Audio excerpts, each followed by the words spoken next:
the German Grand Prix. Lights out, full throttle, and we are underway. Well, Luca Marini got a good launch on that Mini VR46 Ducati, but it's Jack Miller again who just rockets away on that factory KTM. He's got the inside line, he hugs that tight line as well. Miller will lead as they drop down the hill going through the Amiga section. Bagnaia squeezed the Marini out wide, he takes second place.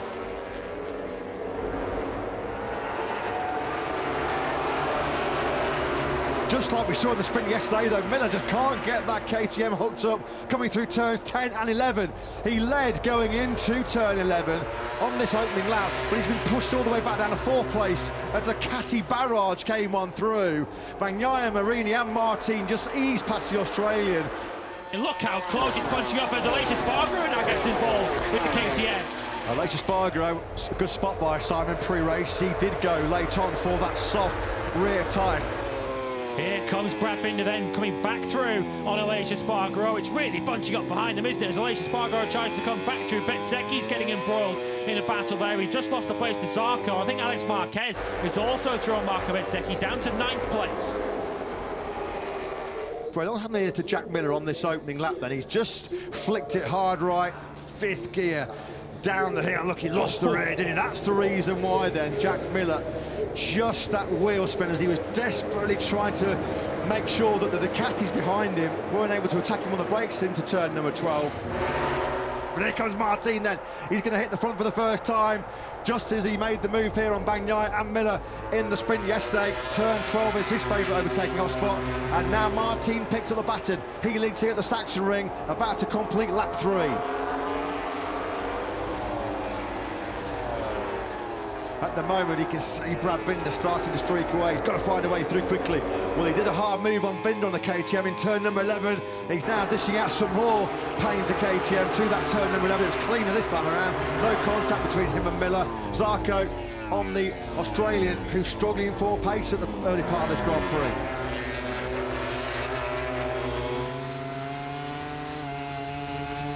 Right on board now with Bezzecchi adding more pain for Jack Miller. Yeah, Miller's getting a mauling here, isn't he, unfortunately?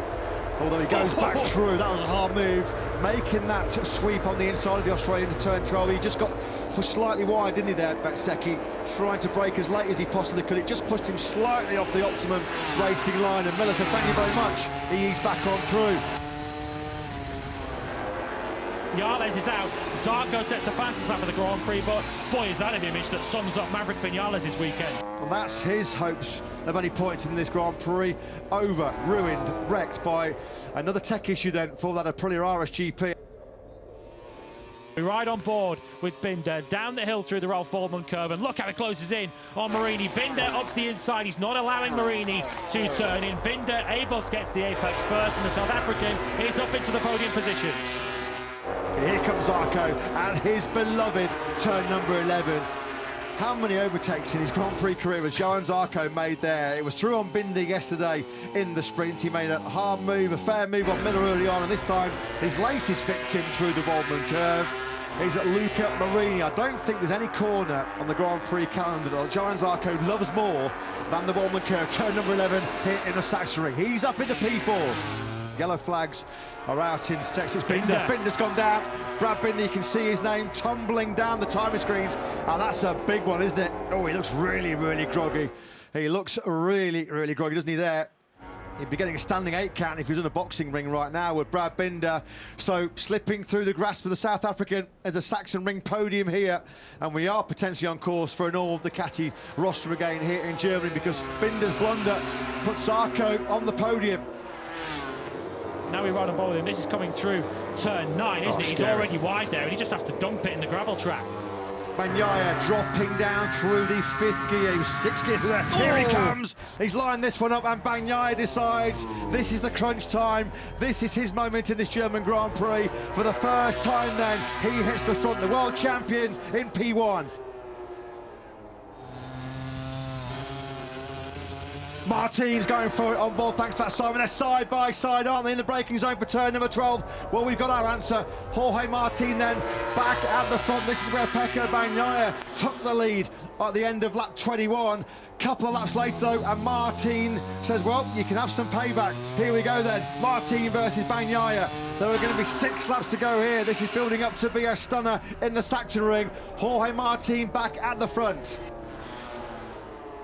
Bagnaia getting into a good position now to line up Martin. He's going to have a good run onto the home straight. They touch coming through the final corner. Front tyre on rear tyre for Bagnaia and Martin, and that could be key. That could be the decisive moment. Pecco Bagnaia, contact there with Martin going into turn number 13.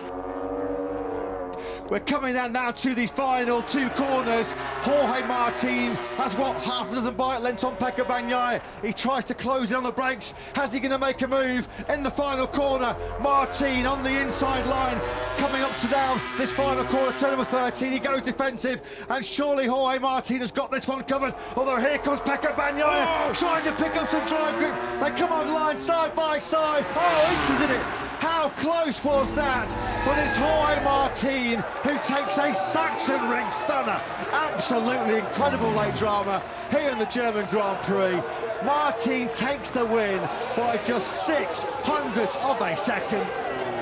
It is today the day that Jorge Martin confirmed himself as a championship contender. He wins a thriller at the Sachsenring.